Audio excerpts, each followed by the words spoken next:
नमस्कार, आप देख रहे हैं वॉइस ऑफ कोटपूतली। डालते हैं जिले की बड़ी खबरों पर नजर। जिला स्वास्थ्य समिति की मासिक समीक्षा बैठक बुधवार को जिला कलेक्टर अपर्णा गुप्ता की अध्यक्षता में आयोजित हुई। बैठक में स्वास्थ्य सेवाओं, टीबी उन्मूलन, नियमित टीकाकरण, आरबीएस के यूडीआईडी, एनीमिया नियंत्रण, लाडो प्रोत्साहन, मां बाउंचर व जननी सुरक्षा जैसी योजनाओं की प्रगति की समीक्षा की गई। इस दौरान जिला कलेक्टर ने नशा मुक्त भारत अभियान के पोस्टर का विमोचन कर जन जागरूकता अभियान बढ़ाने पर जोर दिया। इस दौरान जिला कलेक्टर ने सेवा शिविरों में त्वरित सेवाएं, टीबी मरीजों की समय पर पहचान, टीकाकरण में 100% लक्ष्य, पोर्टलों पर लंबित प्रविष्टियां पूर्ण करने और पात्र लाभार्थियों तक योजनाओं का लाभ पहुंचाने के निर्देश दिए। बैठक में आगामी पल्स पोलियो अभियान, स्टॉप डायरिया अभियान तथा अस्पतालों में फायर एनओसी, सीसीटीवी व सुरक्षा व्यवस्था की भी समीक्षा की गई। बैठक में संबंधित अधिकारी मौजूद रहे। कोटपूतली में कांग्रेस की जिला कार्यालय के लिए नियमानुसार भूमि आवंटन की मांग को लेकर कांग्रेस कार्यकर्ताओं ने जिला अध्यक्ष इंद्राज गुर्जर के नेतृत्व में जिला कलेक्टर अपर्णा गुप्ता को ज्ञापन सौंपा। इस दौरान पूर्व मंत्री शकुंतला रावत, पूर्व संसदीय सचिव रामस्वरूप कसाना, पीसीसी महासचिव डॉक्टर आरसी यादव, पीसीसी सचिव संजय यादव, श्रमिक कल्याण बोर्ड के पूर्व सदस्य कृष्ण गोपाल कौशिक, ब्लॉक कांग्रेस अध्यक्ष प्रकाश सैनी सहित कांग्रेस कार्यकर्ता मौजूद रहे। कोटपूतली की नई डीएसपी लक्ष्मी सुथार ने बुधवार को स्थानीय उपखंड कार्यालय परिसर स्थित सिद्धपीठ गणेश मंदिर में पूजा अर्चना के बाद विधिवत रूप से पदभार ग्रहण किया। इस दौरान कार्यालय स्टाफ और पुलिस कर्मियों ने उनको गुलदस्ता भेंट कर शुभकामनाएं दी। पदभार संभालने के बाद डीएसपी लक्ष्मी सुथार ने कहा कि क्षेत्र में शांति, कानून व्यवस्था और अपराध नियंत्रण उनकी पहली प्राथमिकता रहेगी। आमजन की शिकायतों का त्वरित समाधान किया जाएगा और पुलिस जन सहयोग बढ़ाकर भय मुक्त वातावरण बनाने पर जोर दिया जाएगा। कोटपूतली में अल्ट्राटेक सीमेंट प्लांट के खिलाफ एनजीटी के आदेशों की पालना नहीं होने से नाराज जोधपुरा संघर्ष समिति आज से जिला कलेक्ट्रेट पर महापड़ाव शुरू करेगी। समिति ने स्पष्ट किया कि एनजीटी के आदेशों की पालना होने तक आंदोलन जारी रहेगा। समिति के संरक्षक प्रभु दयाल गुरुजी ने आरोप लगाया कि 3 नवंबर 2025 के एनजीटी आदेशों के बावजूद आबादी के नजदीक ब्लास्टिंग, ध्वनि प्रदूषण और धूल की समस्या बनी हुई है। तो वहीं समिति सचिव कैलाश यादव ने प्रशासन से महापड़ाव के दौरान मेडिकल टीम, पेयजल, शौचालय, छाया और सुरक्षा व्यवस्था उपलब्ध कराने की मांग की है। बानसूर कोटपूतली सीमा पर सावी नदी क्षेत्र में प्रस्तावित सीवरेज ट्रीटमेंट प्लांट को लेकर कांग्रेस ने विरोध जताया है। बुधवार को पूर्व मंत्री शकुंतला रावत ने जिला कलेक्टर को ज्ञापन सौंपकर परियोजना पर पुनर्विचार की मांग की है। रावत ने कहा कि सावी नदी बानसूर, कोटपूतली और मुंडावर क्षेत्र के लिए महत्वपूर्ण जल स्रोत है, जिससे पेयजल आपूर्ति के साथ हजारों किसान सिंचाई के लिए भी निर्भर रहते हैं।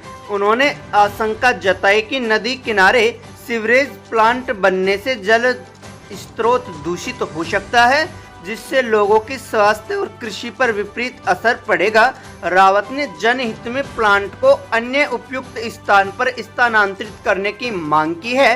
पूर्व मंत्री रावत ने चेतावनी दी कि मांग नहीं मानी गई तो क्षेत्रवासी आंदोलन को मजबूर होंगे।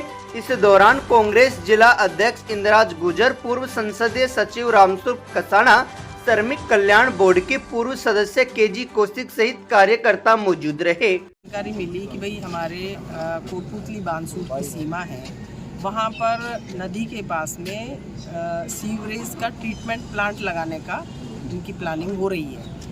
तो ये तैयारी जो चल रही है, तो जैसे जानकारी में आया तो ये आप सोचिए कि सरकार आंख बंद करके जनता के हितों का कोई काम नहीं कर रही है कि क्योंकि कोटपूतली सप्लाई हो रहा है तो वहाँ साबी नदी के उधर से बोरिंग से पानी आ रहा है और साबी नदी पानी का स्रोत है, जल स्रोत माना जाता है। साबी नदी बहुत बड़ी है, तो ये देखिए कि उसका पानी बानसूर, कोटपूतली, मुंडावर और आगे जा रहा है। तो सारा जो जल स्रोत है, जो पीने का हमारा पानी है, खेती करने का हमारा पानी है, तो वो पानी जब पीने का ही दूषित हो जाएगा तो ऐसे सीवरेज ट्रीटमेंट प्लांट का क्या करेंगे। हम विरोध नहीं, लेकिन आप करिए ना, काम करने के जो करिए, आप दूर लगाइए उसको, कोटपूतली शहर से दूर उधर साइड में लगाइए आप कहीं पर भी। लेकिन जहाँ ये नदी हो, नाले हो, गैर मुमकिन नाले हो और दूसरा वहाँ पर रिहाइश हो, वहाँ गांव और ढाणी बसे हुए हैं सारे के सारे, और वहाँ पर आप लगा रहे हो। बगल में मौजी की ढाणी है और वहाँ काकरिया है, सारा बुटेरी है, पूरे गांव आसपास पड़ जाएंगे, खेड़ा, शामपुरा वहाँ तक जाएगा, आलमपुर तक। तो आप सोचिए कि जनता का क्या हाल होगा, दूषित पानी पी करके लोग मरेंगे। तो बीजेपी की सरकार क्या जनता को मारने का काम कर रही है? क्या आपको साफ सफाई करनी है तो आप दूर जा करके इसको सिटी से बाहर कहीं लगाए।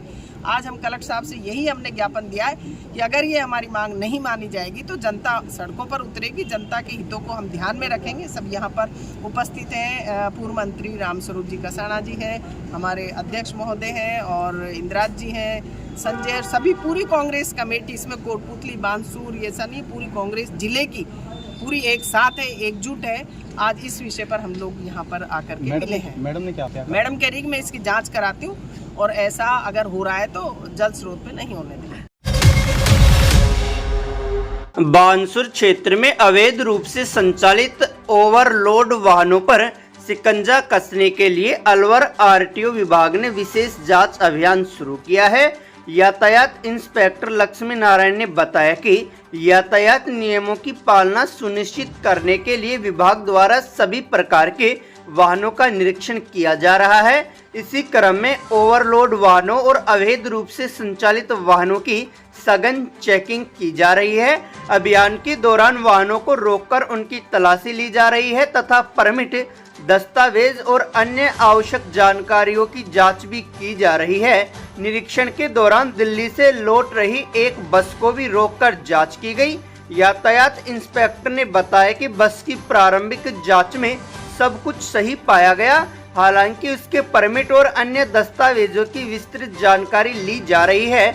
आरटीओ विभाग का यह अभियान आगे भी जारी रहेगा ताकि सड़क सुरक्षा और यातायात व्यवस्था को बेहतर बनाया जा सके। मैं आरटीओ इंस्पेक्टर लक्ष्मी नारायण अलवर से। इस वक्त अवैध बसों का संचालन, ओवरलोड संचालन के प्रति अभियान चल रहा है। इस वक्त हम बसों की चेकिंग भी कर रहे हैं। ओवरलोड का स्पेशल अभियान चल रहा है, तो इनमें जो भी कमियां पाई जाती है उनके खिलाफ कार्रवाई की जाती है और ओवरलोड पर कार्रवाई विशेष रूप से कंटिन्यू चल रही है। सर, जैसे कि ये यहाँ पर जो आपने गाड़ी को रुकवाया है, इसकी आपने चेकिंग की है, तो इसमें क्या कोई अनियमितताएँ मिली? नहीं, इसमें फ़िलहाल कोई अनियमितता नहीं है और इसका एक टैक्स का इश्यू है, वो ये अगर दिखाते हैं तो इसमें बाकी कोई अनियमितता नहीं है। ऑल इंडिया परमिट गाड़ी है। Thank you sir. ये अभियान वर्तमान में 24 तारीख तक के लिए है, लेकिन ये आगे भी जारी रहेगा। अगर अभी तक आपने चैनल को सब्सक्राइब नहीं किया है तो चैनल को लाइक, शेयर व सब्सक्राइब अवश्य करें। जिले की तमाम छोटी बड़ी खबरों को जानने के लिए बने रहे वॉइस ऑफ कोटपूतली के साथ।